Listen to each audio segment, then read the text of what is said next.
Question number 32। Question number 32 में बच्चों कहा गया है which of the following characteristics of the electrons determine the current in a conductor. एक कंडक्टर में करंट का फ्लो होना। बच्चों जब हम कोई इलेक्ट्रिक फील्ड अप्लाई करते हैं तो उसके अंदर कंडक्टर के अंदर एक इलेक्ट्रोडायनेमिक कंडीशन में एक इलेक्ट्रिक फील्ड आ जाता है जब पोटेंशियल डिफरेंस अप्लाई करते हैं, और उस इलेक्ट्रिक फील्ड की वजह से इलेक्ट्रॉन पर एक फोर्स लगता है फ्री इलेक्ट्रॉन पे, और फ्री इलेक्ट्रॉन एक सिस्टमेटिक मोशन करने लगता है रैंडम मोशन की बजाय। तो सिस्टमेटिक मोशन की वजह से वहाँ पर बच्चों क्या होता है, करंट का फ्लो होना शुरू होता है जो कि ड्रिफ्ट वेलोसिटी आती है। जब सिस्टमेटिक मोशन करता है तो इलेक्ट्रॉन के पास ड्रिफ्ट वेलोसिटी होती है। तो पूछा करंट फ्लो के लिए क्या जिम्मेदार है, वो होगा ड्रिफ्ट वेलोसिटी, ना कि थर्मल वेलोसिटी। थर्मल वेलोसिटी से रैंडम मोशन होता है। तो बच्चों यहाँ के लिए जो करेक्ट चॉइस हमारे पास होगा दिस विल बी ऑप्शन ए। ठीक है, ऑप्शन ए करेक्ट चॉइस होगा। तो इसमें सॉल्व करने जैसी कोई बात नहीं है, यहाँ पर सीधे सीधे इसका आंसर आप लोग टिक करेंगे, drift velocity means option A. Okay, चलिए अगला क्वेश्चन देख लेते हैं। क्वेश्चन नंबर बच्चों आप लोग देखें 33। इसमें कहा गया the material of fuse wire should have. Fuse wire का जो मटेरियल होता है बच्चों मैंने बताया हाई रेजिस्टिविटी होना चाहिए और लो मेल्टिंग पॉइंट होना चाहिए। तो यहाँ पे सही जवाब होगा high specific resistance and a low melting point, that means option C. Okay, option C would be the correct choice in this particular question. Okay, तो यहाँ पर भी सॉल्व करने जैसी कोई बात है नहीं, सीधे सीधे टिक करने वाली सवाल है। क्वेश्चन नंबर अगला होगा क्वेश्चन नंबर 34।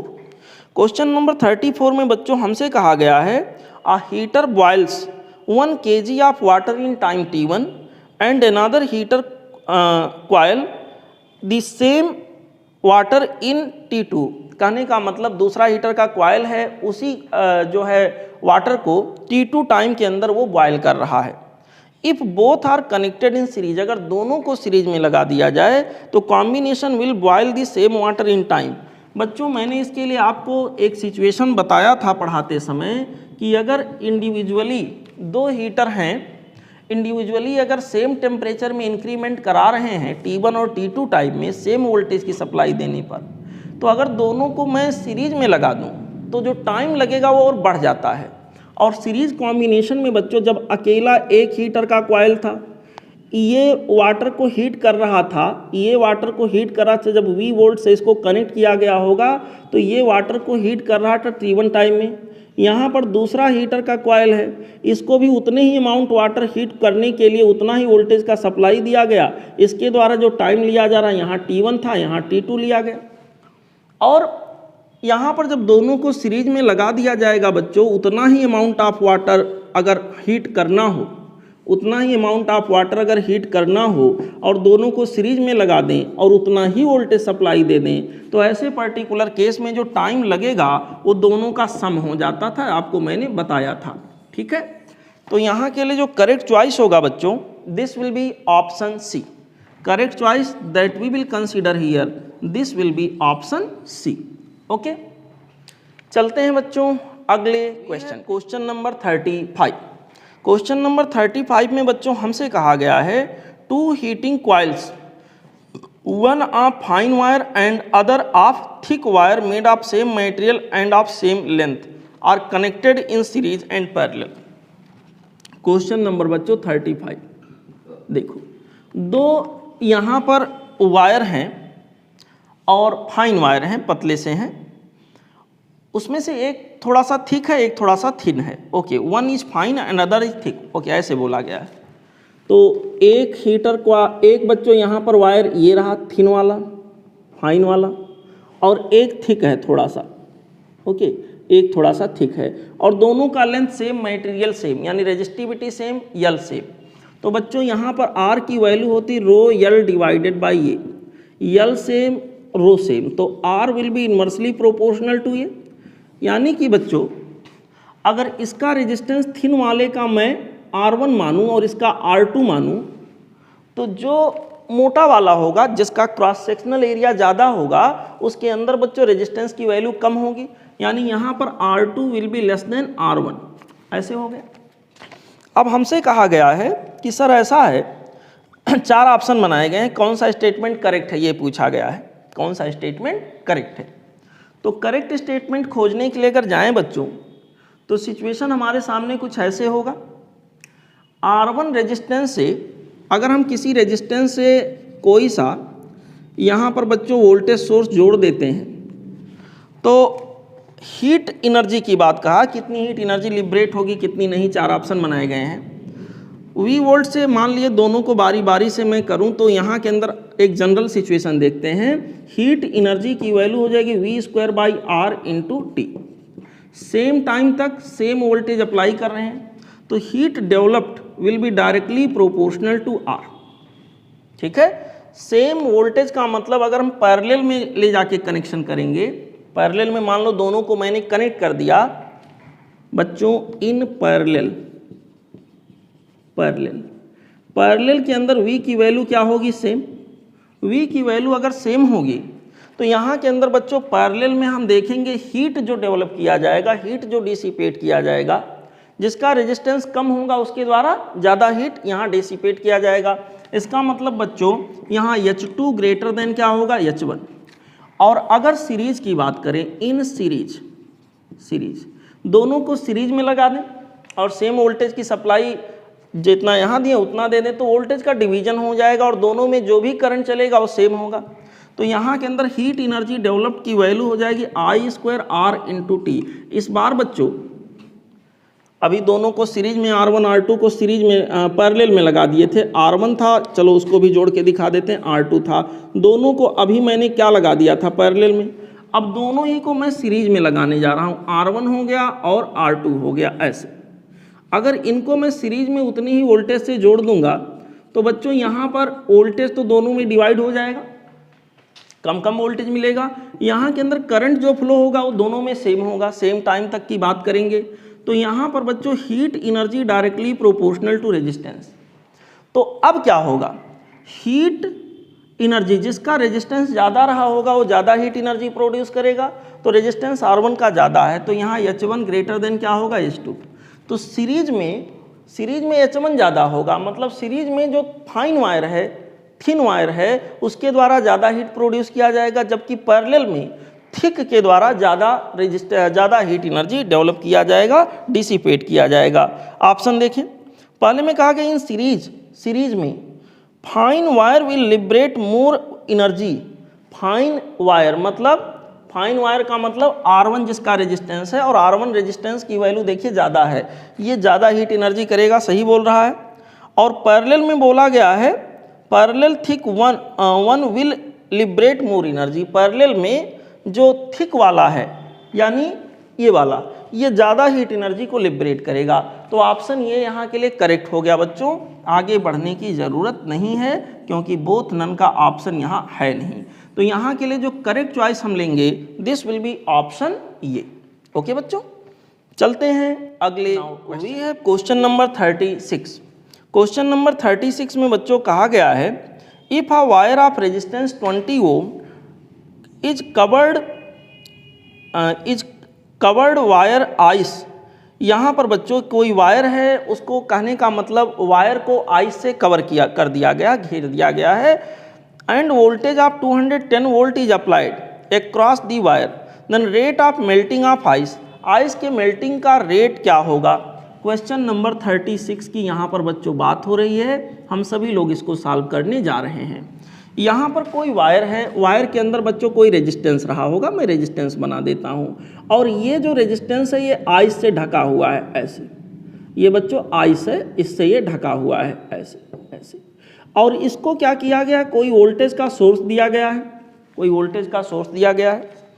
और वोल्टेज का सोर्स कितना दिया गया है, दिस इज 210 वोल्ट। ओके, और यहाँ पर जो रेजिस्टेंस इसके अंदर लगा हुआ है दिस इज 20 ओम। हमसे कहा गया है rate of melting of ice, ice के मेल्ट होने का रेट क्या होगा। बच्चों देखो, जब यहाँ पर मैं सर्किट को ऑन करूँगा करंट का फ्लो होगा, और करंट का जब फ्लो होगा तो यहाँ हीट एनर्जी डिसिपेट होगी। जो हीट एनर्जी यहाँ डिसिपेट होगी वो डायरेक्ट आइस को मिलेगी, और जब आइस को मिलेगी तो आइस को पिघलाएगी, आइस को मेल्ट कराएगी। तो यहाँ पर बच्चों जो हीट एनर्जी डेवलप होगी वो आइस को मेल्ट कराने में खर्च होगी। यहाँ पर बच्चों m into L heat energy जो डेवलप होगी वो आइस को मेल्ट कराने में खर्च होगी, और मेल्ट कराने में केवल फेज चेंज हो रहा है, टेम्परेचर चेंज नहीं होगा। यहाँ के अंदर बच्चों m इंटू एल, मान लेते हैं m मास यहाँ पर बच्चों पिघला हो आइस का, तो उसके लिए हीट एनर्जी का रिक्वायरमेंट मेरे पास क्या होगा, m इंटू एल के बराबर। और अगर हम यहाँ से हीट एनर्जी को देखें तो यही हो जाएगा v square by R into क्या हो जाएगा t। यहाँ के अंदर बेटा ये मेरे पास हो जाएगा m इंटू एल, ठीक है। तो यहाँ पे हमसे पूछा गया कि heat energy, rate of heat energy के मेल्टिंग होने का रेट कितना ग्राम या कितना किलोग्राम पर सेकेंड मेल्ट होगा। That is quite easy to say now. यहाँ पर हो जाएगा v square by R into L equal to हो जाएगा m बाई एल, यानी mass of ice m by T होगा, mass of ice melting per unit time, this will be v square divided by are L. चलिए values रख लेते हैं। यहाँ पर बच्चों mass of ice melted per unit time, this will be equal to v square in the sense 210 square, 210 का क्या हो गया स्क्वायर, ओके, डिवाइडेड बाई यहाँ के अंदर बच्चों हमारे पास r इंटू एल है, और r की वैल्यू बच्चों यहाँ पर 20 ओम के इक्वल दिया गया है, 20 इंटू यहाँ के अंदर L की वैल्यू, आइस के लिए हम देखें तो L की वैल्यू बच्चों दिस इज 80 कैलोरी पर ग्राम, और 80 कैलोरी पर ग्राम का मतलब 80 इंटू 4.2 जूल पर ग्राम। और यहाँ पर जो हमें आंसर निकालना है वो निकालना ग्राम पर सेकेंड में, तो इसको ऐसे ही रहने देते हैं ग्राम, यहाँ पर ये मेरे पास आ जाएगा जूल पर ग्राम। तो यहाँ ग्राम पर सेकेंड में ही हमें आंसर सीधे सीधे मिल जाएगा, कुछ करना नहीं, इसको बदलिएगा नहीं। अगर इसको पर ग्राम से पर किलोग्राम बदलेंगे तो जो हमारा आंसर मिलेगा वो किलोग्राम पर, यहाँ पर बच्चों जो हमें आंसर मिलेगा किलोग्राम पर सेकेंड में मिलेगा, लेकिन हमारा जो आंसर है वो ग्राम पर सेकेंड में ही, बस इतना रहने दीजिए। ये कैलोरी था उसको मैंने जूल में बना दिया, 4.2 से मल्टीप्लाई कर दिया। बच्चों इसी को सॉल्व करके आप आंसर निकालोगे, और इसका आंसर निकाल के आप लोग देखिएगा, ये मिलेगा 6.56 ग्राम पर सेकेंड। ओके बच्चों, यही यहाँ के लिए करेक्ट चॉइस होगा। और इस प्रकार से जो यहाँ पर ऑप्शन हम लोग लेंगे बेटा वो होगा option C, this will be option C. Okay, चलते हैं अगले question. We have question number 37। Question number 37 में बेटा ये कहा गया है how many 60 watt lamp may be safely run on 230 volt circuit fitted with a 5 ampere fuse. बच्चों यहाँ जो फ्यूज लगा हुआ है, क्वेश्चन नंबर 37 की बात हम लोग कर रहे हैं, चलिए सॉल्व करके देखते हैं। यहाँ पर कोई सर्किट में यहाँ मेन फ्यूज की बात हम लोग करेंगे, फ्यूज वायर लगा हुआ है और इसकी क्षमता जो है 5 एम्पियर की है, यानी 5 एम्पियर से ज़्यादा ये बर्दाश्त नहीं कर पाएगा, अगर उससे ज़्यादा गया तो ये फ्यूज कर जाएगा। और यहाँ पर how many 60 watt lamp may be safely run, यहाँ पर बच्चों देखो, यहाँ पे लैंप का मतलब जैसे मान लो बल्ब की बात कर लें ऐसे। अब कैसे इनका कनेक्शन किया गया होगा, हम मान के चलेंगे हमारे घर के वायरिंग के लिए बोला गया होगा, जनरली पैरेलल के लिए हम लोग बात करते हैं। ऐसे कितने लैंप मैं यहाँ पर कनेक्ट करूँ, कितने यहाँ पर लैंप कनेक्ट करूँ कि सेफली ये रन कर सके, ऐसे मुझे पता नहीं कितने, मैंने 2-3 यहाँ बना दिया, बाकी डॉट डॉट कर दिया। यहाँ पर बच्चों कोई सर्किट जिससे इनको कनेक्ट करना है, यहाँ पर सप्लाई दिया गया 230 वोल्ट का, 230 वोल्ट का, ओके 230 वोल्ट का। अब देखो यहाँ पर जो करंट जाना चाहिए, जो सर्किट में करंट जाएगा वो फ्यूज वायर से होकर के बेसिकली जाएगा, यहीं से होकर के जाएगा। अब बच्चों यहीं से होकर के अगर इसको जाना है तो मैक्सिमम करंट जो यहाँ पर अलाउड है, मैक्सिमम करंट जो अलाउड है वो है 5 एम्पियर। और यहाँ पे एक में मान लो स्मॉल आई एम्पियर जा रहा हो, एक में मान लो स्मॉल आई एम्पियर जा रहा हो, एक में मान लो स्मॉल आई एम्पियर जा रहा हो, और इनकी संख्या n हो, इनकी संख्या मान लेते हैं n हो, तो I की वैल्यू जो यहाँ पर होनी चाहिए, या यूँ कह लीजिए n इंटू आई, टोटल करंट अगर बच्चों 1 2 3 4 5 ऐसे ये रहा nth, तो टोटल करंट जो इस सर्किट के अंदर जाएगा वो होगा ni। लेकिन करंट का डिमांड इतना ना हो कि वो इससे ज़्यादा हो जाए। तो एन आई, ये जो करंट का डिमांड ये कर रहा है, इसकी वैल्यू लेस देन या इक्वल टू होना चाहिए फ्यूज वायर की क्षमता के। मतलब उससे ज़्यादा करंट अगर ये डिमांड कर लिया, फ्लो तो हो जाएगा लेकिन फ्यूज वायर वहाँ पर मेल्ट कर जाएगा, तो बाद में सर्किट का कनेक्शन टूट जाएगा। तो यहाँ के अंदर N I should be less than or equal to capital I. N की वैल्यू पता करना है बच्चों। आई इन दिस सेंस एक बल्ब का या एक लैंप के लिए करंट का रेटिंग कितना है देख लेते हैं। यहाँ पर पावर का रेटिंग बच्चों 60 वाट है और यहाँ वोल्टेज जो ये पा रहा है वो 230 वोल्ट। यहाँ पर बहुत मामूली वोल्टेज ये कंज्यूम करता है, उसको कंसिडर नहीं किया जाता है। यहाँ पर ये पैरेलल में सबको कितना मिल रहा है 230 वोल्ट। तो यहाँ के अंदर बच्चों ये मेरे पास हो जाएगा पावर अपान वोल्टेज, यानी कि 230 अपान पावर को माफ़ करिएगा 60 दिया गया है प्रत्येक के, और प्रत्येक का यहाँ पर बच्चों जो वोल्टेज रेटिंग है, वोल्टेज मान लेते 230 यही पा रहा होगा, less than or equal to. आप ये मत सोचना इसका कुछ हिस्सा इसको मिल जाएगा, बिल्कुल मिलेगा, लेकिन ये नेग्लेजिबल होगा। पूरे सर्किट के कंपैरिजन में बहुत मामूली रेजिस्टेंस इसका होता है, उसको कंसीडर नहीं करते हैं। यहाँ के अंदर बच्चों मेरे पास होगा 60/230 करंट जो एक बल्ब का रिक्वायरमेंट है, और टोटल आई फ्यूज की क्षमता जो है वो 5 एम्पियर है। 5 ही था ना बच्चों? हाँ, यहाँ के अंदर बेटा इसको हम लोग सॉल्व करेंगे। N should be less or equal to 230 multiplied by 5 divided by क्या हो जाएगा 60, और इसको आप सॉल्व करोगे तो 19 पॉइंट समथिंग यानी 19 पॉइंट समथिंग यहाँ पर आएगा। यानी कि जो हमारा एन की वैल्यू होना चाहिए 19 पॉइंट समथिंग से, हम पूरा सॉल्व नहीं कर रहे हैं, आप लोग करके देख लीजिएगा, 19 पॉइंट समथिंग से कम या उसके बराबर, लेकिन उससे ज़्यादा नहीं हो सकता, मतलब 20 नहीं हो सकता। 19 पॉइंट मान लो 2 आ रहा है, जो भी होगा सॉल्व करके देखिएगा, तो उससे कम, और उससे कम अगर इंटीग्रल नंबर मुझे लेना है तो उसकी वैल्यू क्या हो जाएगी 19। ठीक है, तो उसकी वैल्यू 19। यहाँ पर बच्चों इतने बल्ब मैक्सिमम कनेक्ट किए जा सकते हैं, तो करेक्ट चॉइस यहाँ के लिए जो हमारा होगा वो होगा बच्चों option B. The correct choice in this particular question, this will be option B. Okay बच्चों, now let's enjoy question number next. Now we have question number 38। 38 में बच्चों question number 38 that we are going to solve. यहाँ पर एक circuit बना के दिया है छोटा सा, एक कोई रेजिस्टेंस है, फिर यहाँ से 2 ब्रांचेज निकाले गए हैं, एक यहाँ पर कोई है, एक यहाँ पर कोई है, ये दोनों आके फिर कनेक्ट हो रहे हैं और ऐसे करंट चल रहा है। यहाँ पर भी कोई एक रेजिस्टेंस बना के उन्होंने दिया है। बच्चों यहाँ पर कोई करंट जा रहा है और यहाँ का रेजिस्टेंस 3 ओम है, यहाँ पर 4 ओम है, और यहाँ पर बच्चों 12 ओम है, और यहाँ पर रेजिस्टेंस को देखें तो 5 ओम है। करंट आई यहाँ पर गया है। क्वेश्चन में कहा गया 12 ओम के अंदर 12 वाट का पावर डिसिपेशन हो रहा है। बहुत बढ़िया, तो पावर डिसिपेशन 3 ओम के अंदर कितना होगा? ये 3 ओम है, यहाँ पे कितना होगा बच्चों? यहाँ पर जो पावर डिसिपेशन हो रहा है वो कितने का हो रहा है? 12 वाट का।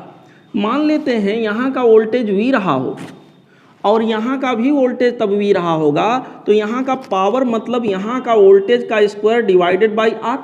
पावर को 12 दिया है तो V square divided by R की वैल्यू भी यहाँ 12 है।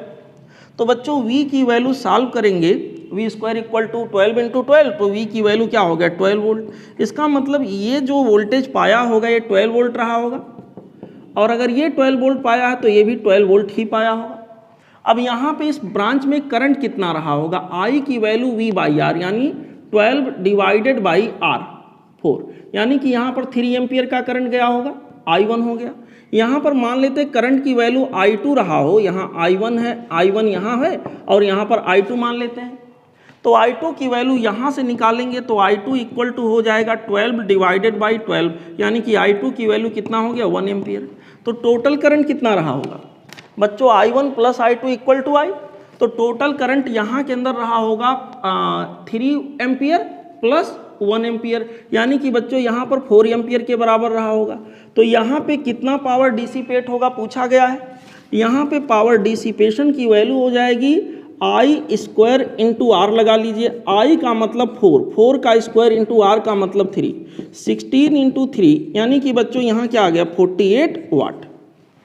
48 वाट के बराबर यहाँ पावर का डिसिपेशन हो रहा होगा। तो यहाँ पर करेक्ट चॉइस हमारे पास जो होगा बच्चों, this will be option D. Correct choice that we will consider here, this will be option D. Okay, चलते हैं बच्चों अगले क्वेश्चन नंबर 39।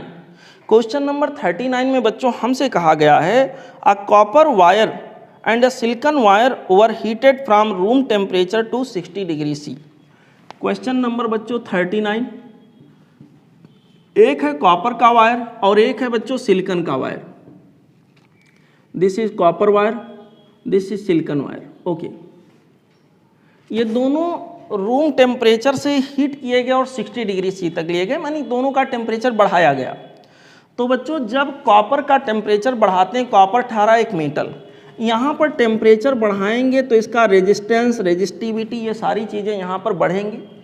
और यहीं पर सिलिकॉन ठहरा सेमीकंडक्टर, तो सेमीकंडक्टर का टेम्परेचर अगर बढ़ाएंगे तो यहाँ पर रेजिस्टेंस की वैल्यू क्या होती है, डिक्रीज होती है, और यहाँ पे टेम्परेचर के साथ इंक्रीज होती है। तो ऑप्शन में देखते हैं रेजिस्टेंस ऑफ बोथ डिक्रीजेज, नहीं sir. Resistance of both wire increases, नहीं sir. Resistance of copper wire decreases, नहीं। Resistance of copper wire increases, that of silicon wire decreases. Option यहाँ के लिए बच्चों जो करेक्ट हमारे पास आ गया, this is option D. Okay, correct choice that we will consider here, this will be option D. Okay बच्चों, now let's move down to question number next है क्वेश्चन नंबर 40। क्वेश्चन नंबर 40 में बच्चों कहा गया है escape speed of chalk of mass 2 gram on the surface of earth is 11.2 kilometre per second. Okay, the escape speed of the ball of mass 50 gram on the surface of earth will be. बच्चों यहाँ पर escape speed जो होता है, जिस body को escape कराना होता है उसके मास पर डिपेंड नहीं करता, चाहे वो चौक हो, चाहे वो बॉल हो, चाहे उसका मास 10 ग्राम हो या फिर 50 ग्राम हो या फिर 100 ग्राम हो, डजेंट मैटर। बच्चों स्केप स्पीड यहाँ जिस बॉडी को प्रोजेक्ट किया जाता है उसके मास के ऊपर डिपेंड नहीं करता, बल्कि उस प्लैनेट के मास पे डिपेंड करता है जिस प्लैनेट के ऊपर से बॉडी को प्रोजेक्ट किया जाता है। तो फिलहाल अर्थ से दोनों को ही प्रोजेक्ट किया गया है।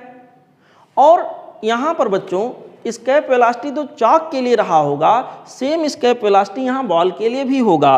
तो यहाँ के लिए जो करेक्ट चॉइस हमारे पास होगा क्वेश्चन नंबर 40, हम लोग यही कहेंगे स्केप वेलोसिटी जो होता है जिस बॉडी को हम प्रोजेक्ट करते हैं उसके मास पे डिपेंड नहीं करता है, और इसलिए वो सेम ही बना रहेगा।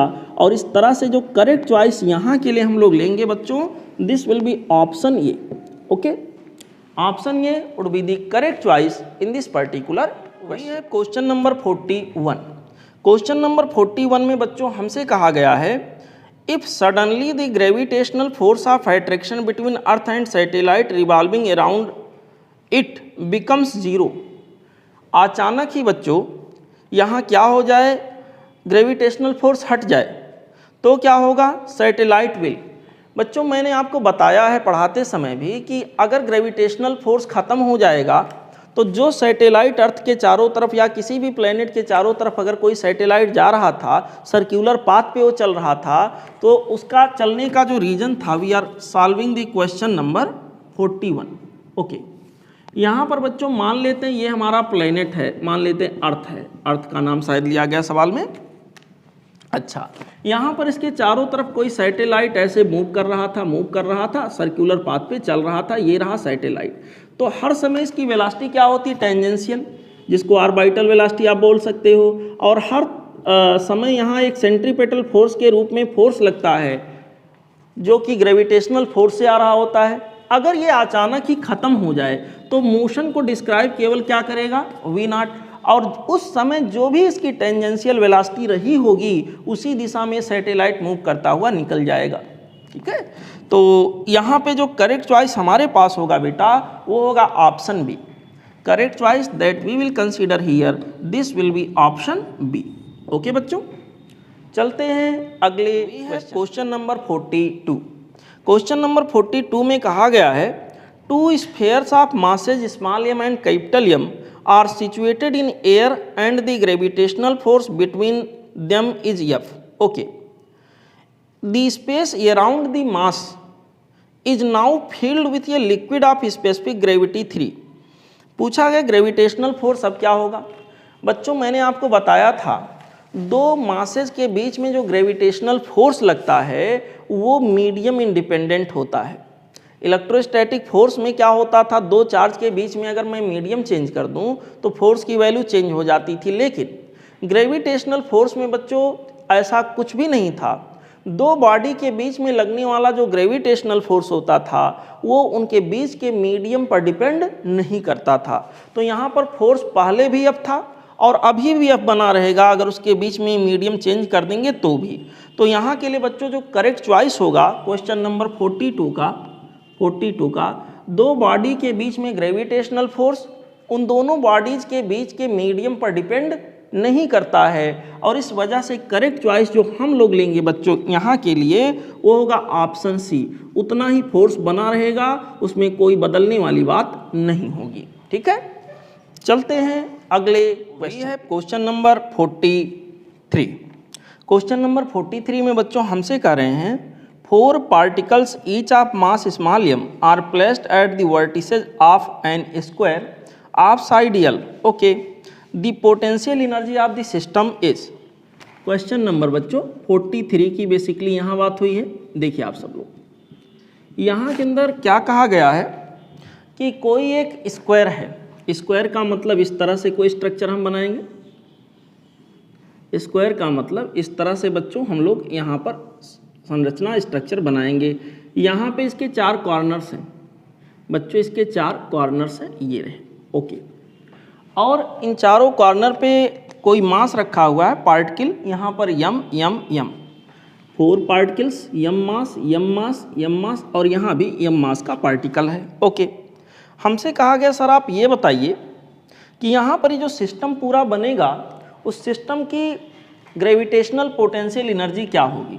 ओके, यहाँ पर पोटेंशियल एनर्जी का सेंस ग्रेविटेशनल पोटेंशियल एनर्जी यहाँ कैलकुलेट करते हैं, क्या होगा सब लोग सीखें बच्चों। इसका कहीं सेंटर होगा, सेंटर कैसे पता चलेगा, डायगनली इनको हम ज्वाइन करें तो ये सेंटर बनाए, यहाँ पर सेंटर हमें दिखेगा, कहीं पर कट करेंगे।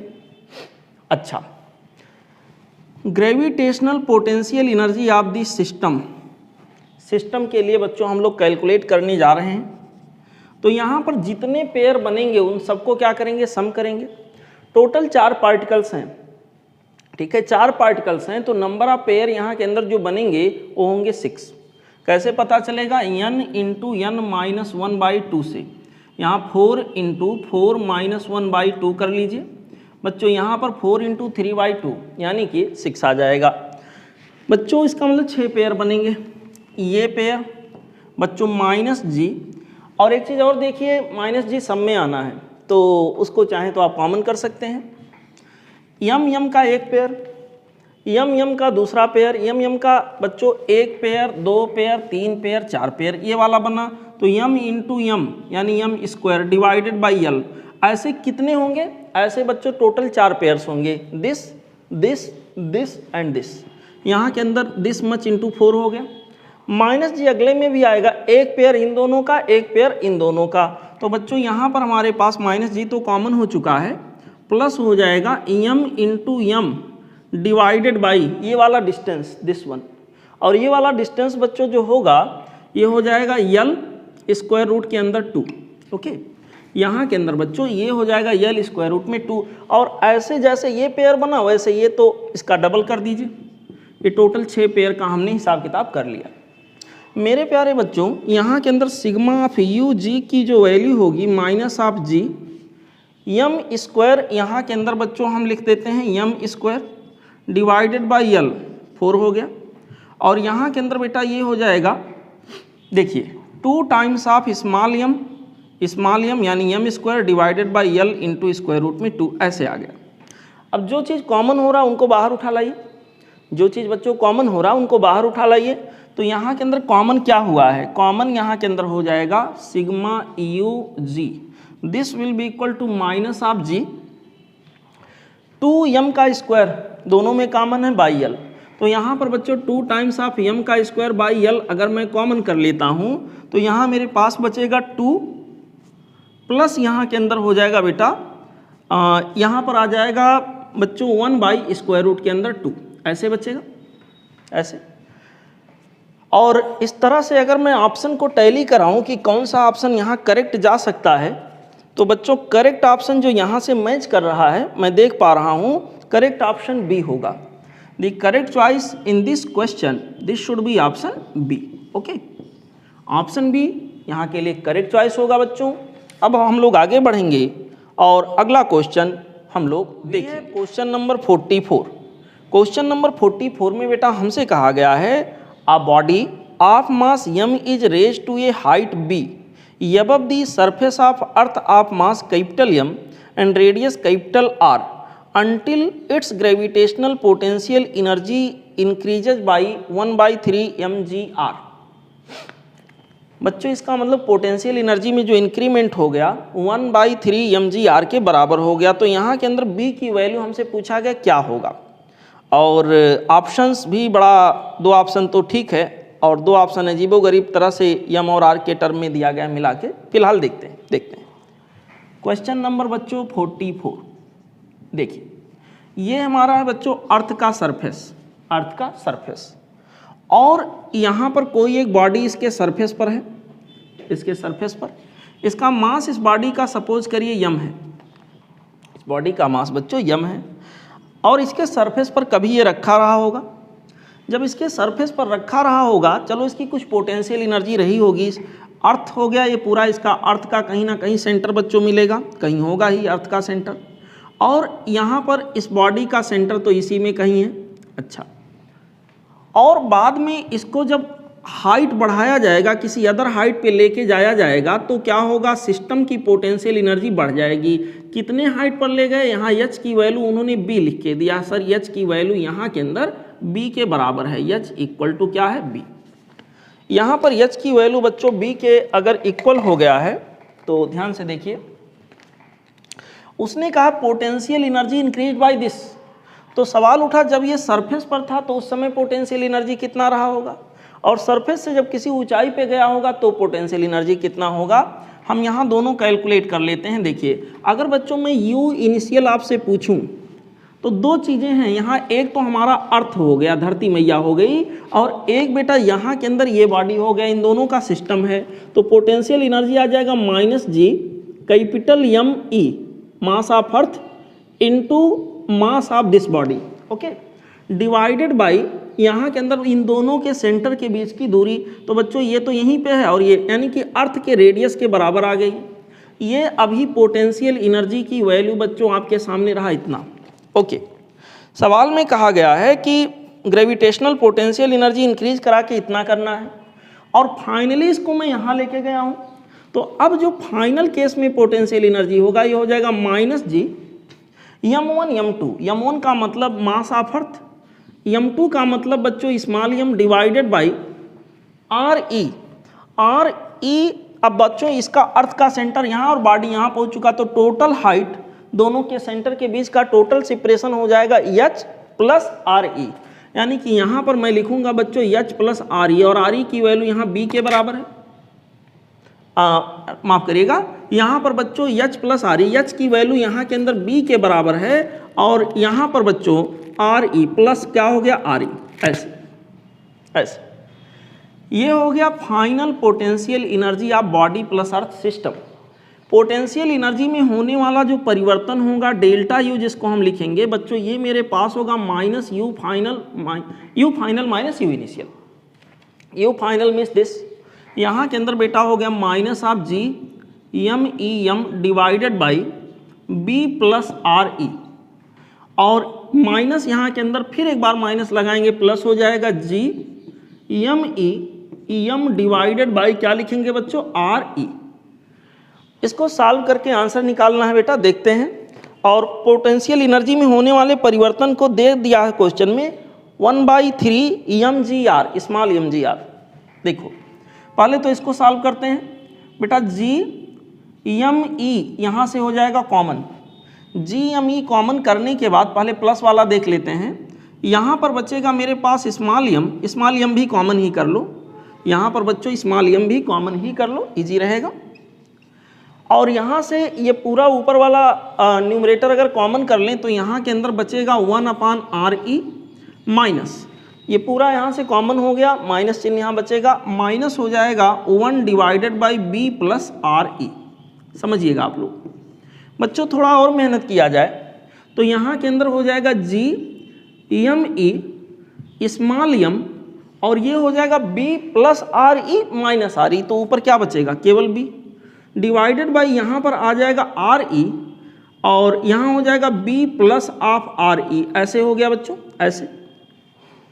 ये जो चेंज है पोटेंशियल एनर्जी में होने वाला चेंज, इसको उन्होंने दिया है 1/3 mgr। R का मतलब यहाँ पर RE होगा, रेडियस ऑफ अर्थ, जो R क्वेश्चन में लिख के दिया है वो इनफैक्ट क्या है, RE। तो बच्चों थोड़ा सा परिवर्तन मैं यहाँ करूँगा, पहले तो स्मॉल m से हो जाएगा कैंसिल आउट, और एक चेंज यहाँ पर मैं लाऊंगा, देखिए आप लोग, ये हो जाएगा 1/3 times of G × RE। GME के जगह पर, इतने के जगह पर मैं लिख दूंगा स्मॉल g RE का स्क्वायर। ये बच्चों मेरे पास हो जाएगा G RE का स्क्वायर, और इसको हम लोग सॉल्व कर चुके हैं, इसकी वैल्यू आ गई B divided by B + RE, और एक RE यहाँ पर और है, ध्यान दीजिएगा मेरे प्यारे बच्चों। व्हाट विल हैपन, एक RE तो यहाँ से कैंसिल हो गया और एक जो बचा था वो इधर से कैंसिल हो गया, G से कैंसिल हो गया, तो क्या आ गया 1/3 = B डिवाइडेड बाई B + आप क्या हो गया RE। ठीक है बच्चों, सॉल्व कर लेते हैं। यहाँ पे हो जाएगा बेटा B + RE = 3B, इसका मतलब इसको उधर लेके जाएं तो RE = हो जाएगा 2B, 3B - B that means 2B, यानी B की वैल्यू, हाइट की वैल्यू यहाँ के अंदर आ जाएगा RE/2, और यहाँ अर्थ का रेडियस क्वेश्चन के अंदर R दिया है तो इसको हम लिखेंगे R/2। तो यहाँ के लिए जो बच्चों करेक्ट चॉइस हमारे पास आएगा, जो करेक्ट मैचिंग है, this will be option B। Correct matching that we will consider here, this will be option B। Okay बच्चों, option B would be the correct choice in this particular question number 45। Question number 45 में बच्चों हमसे कहा गया है radius of earth is capital R and G is the acceleration due to gravity on its surface. Okay, the angular speed of earth so that bodies laying on the equator may appear weightless is। बच्चों weightless का मतलब पूरी तरह से wait ही ना महसूस करें, यानी वेट की वैल्यू क्या हो जाए, 0, अपेरेंट वेट 0 हो जाए। तो मेरे प्यारे बच्चों we are going to solve the question number 45। Equator पे किसी बॉडी को रखें और उसे वेट प्रतीत ना हो, वेट की वैल्यू 0, वेटलेस का मतलब वेटलेसनेस, या वेटलेस का मतलब कि वेटलेस, बिल्कुल वेट हो ही ना, mg की वैल्यू क्या हो जाए, 0। मेरे प्यारे बच्चों mg की वैल्यू 0 हो जाने का मतलब ऐसे जगह पर g की वैल्यू क्या हो गई होगी, 0, यानी यहाँ g को g इफेक्टिव या g' लिख दूँ तो g' की वैल्यू उस समय क्या हो गई होगी, 0। बच्चों जब हम यहाँ अर्थ के रोटेशन की बात करते हैं तो मैंने आपको सिखाया था कि अगर कोई बॉडी यहाँ पर कहीं अर्थ के सरफेस पर है तो इसके ऊपर एक सेंट्रीफ्यूगल फोर्स लगता है और उसके एक कंपोनेंट के द्वारा यहाँ पर mg की इफेक्टिव वैल्यू कम कर दी जाती है। और यहाँ पर बच्चों जो इसके लिए एक इक्वेशन डेवलप हुआ था कि भाई g' या g इफेक्टिव इक्वल टू था G - RE ω² cos² लैम्डा। यहाँ पे लैम्डा बच्चों ये लैटिट्यूडनल एंगल था जो मैंने यहाँ आपको दिखाया था। मान लीजिए मैं इक्वेटर पे चला जाऊँ तो इक्वेटर वाले जगह पर, इक्वेटर पर बच्चों अगर मैं जाता हूँ एट इक्वेटर, तो यहाँ लैम्डा की वैल्यू क्या हो जाएगी, 0। इसका मतलब बच्चों g' की वैल्यू, g की इफेक्टिव वैल्यू जिसको मैं g' लिख रहा हूँ, अगर ये g' की वैल्यू मैं इक्वेटर पे फाइंड आउट करने का प्रयास करूं तो ये हो जाएगा G - RE ω² cos² 0, यानी cos 0 की वैल्यू 1 तो cos² 0, 1 का स्क्वायर 1, कोई दिक्कत नहीं, इतना आ गया। बच्चों ऐसे जगह पर क्वेश्चन के अकॉर्डिंग टू क्वेश्चन के अनुसार बच्चों g' की वैल्यू क्या है, 0। g' की वैल्यू अगर 0 हमारे पास होगा तो ये हो जाएगा G - RE ω²। ओके, इस प्रकार से बच्चों मैं क्या देख रहा हूँ, R E omega square equal to हो गया जी, यानी ओमेगा स्क्वायर की वैल्यू बच्चों मेरे पास हो जाएगा जी बाई आर ई, और ओमेगा की वैल्यू मैं देखूं तो आ जाएगा स्क्वायर रूट के अंदर जी बाई आर ई। ठीक है, और क्वेश्चन के अंदर आर ई को उन्होंने केवल आर लिख के दिया है, तो ये हो जाएगा स्क्वायर रूट के अंदर जी डिवाइडेड बाई आर। सवाल के अंदर आर ई ना लिखकर आर लिखा हुआ है। तो इस तरह इक्वेटर पे ओमेगा की वैल्यू अगर इतने के बराबर हो गया तो इक्वेटर पे कोई वस्तु रखी जाएगी तो उसका वेट 0 प्रतीत होगा। और इस तरह से करेक्ट चॉइस यहाँ के लिए जो होगा बच्चों, this will be option A. Correct choice that we will take here, this will be option A. Okay बच्चों, इस तरह से इस टेस्ट का सॉल्यूशन पार्ट बच्चों खत्म होता है। अगर आपका कोई हेजिटेशन किसी क्वेश्चन में रहा होगा तो आई होप वो रिमूव हो चुका होगा। ठीक है, आप लोग टेस्ट को बहुत सीरियसली लीजिए और हर बार टेस्ट को अच्छे से अच्छे ढंग से परफॉर्म करने का प्रयास किया करिए। और ये जो सुविधाएं आपको मिल रही हैं, टेस्ट सॉल्यूशन, एक्सप्लेनेशन, ये बच्चों बहुत रेयरली किसी को मिल पाती हैं, तो इसका सदुपयोग करें, सही डायरेक्शन में इस एक्सप्लेनेशन का यूज करें। एक टेस्ट से आपके बहुत सारे कॉन्सेप्ट क्लियर होते हैं। जो आप पढ़े होते हैं उसका आउटपुट क्या है, कितना है, आप कहाँ पे हैं, क्या कमियां आप में रही हैं, कहाँ सुधार करना है।